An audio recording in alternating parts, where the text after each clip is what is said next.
है जो पेट की बीमारी से ग्रस्त होते हैं कि जब भी आप रोटी खाते हो ना, रोटी को थोड़ा सा क्वालिटेटिव बना लो। जो पेट की रोगी हैं उसमें क्या करना है कि रोटी को, आटे को 3-4 घंटा पहले गूंद दो तो उसमें खमीर उठ जाता है और वो खमीर में जितने भी विटामिन बी कॉम्प्लेक्स पेट के लिए बहुत उपयोगी होता है। तो उस खमीर उठी आटे की रोटी, खमीर उठी मोटे आटे की रोटी, जैसे हमारे यहाँ से जो है आटा जो मिल रहा है, महाराज श्री ने कहा कि वो कोल्ड कंप्रेस के द्वारा, कोल्ड जो है ग्राइंडर के द्वारा निकाला जाता है, जिसमें सारे तत्वों की रक्षा हो जाती है। जैसे पहले चक्की होता था ना, चक्की देखा होगा आप लोगों ने घरों में, वैसी चक्की लगाई हुई है। चक्की देखा है क्या? चलो आप लोग भाग्यशाली हो, अपने बच्चों को म्यूजियम में ले जाना दिखाने के लिए कि हर घर में चक्की चला करती थी कभी ये हिंदुस्तान में सुबह 4 बजे। और ये चक्की को मैं जब भी याद करता हूँ, महिलाएं मुझे, माताएं मुझे जरूर याद आती हैं।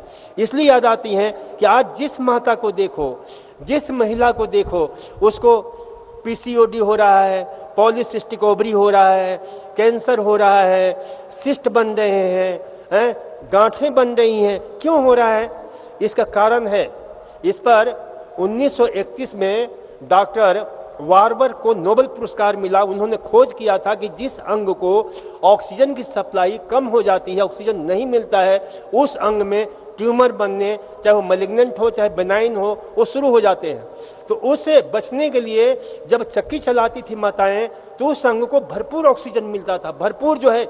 और यही कारण है, मैं तो अपने साधकों को बोलता हूँ कि भाई स्वामी जी ने कितना अद्भुत काम किया है कि चक्की तो खत्म कर दिया आप लोगों ने, स्वामी जी ने चक्की चालन आसन शुरू करवाया ताकि आप लोग इन सारी बीमारियों से मुक्त रहो। और महिलाओं की जितनी भी गायनिकोलॉजिकल प्रॉब्लम है, वो गायनिकोलॉजिकल प्रॉब्लम को दूर करने में चक्की चालन आसन बहुत उपयोगी है। 50-50 बार घुमाते हैं।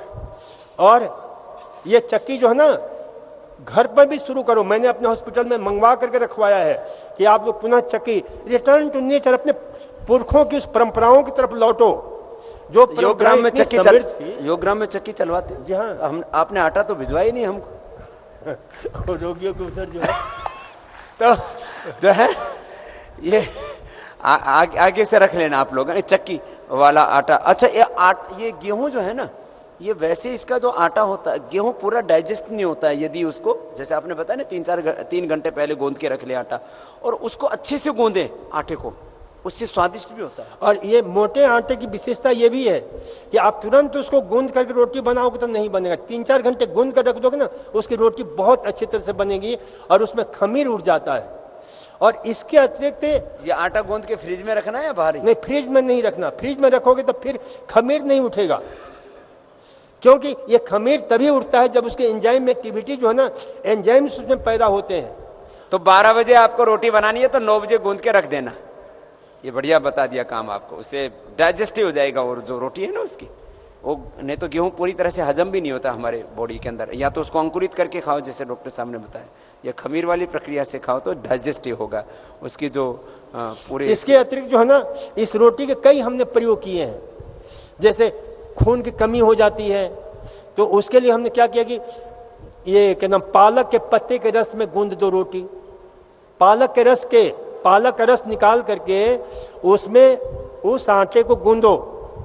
और मैंने कहा कि ये पतंजलि का आटा जरूर इसलिए काम में लो कि ये कोल्ड कंप्रेस का है, कोल्ड ग्राइंडर का जो है ये आटा बना है, तो जो है काफी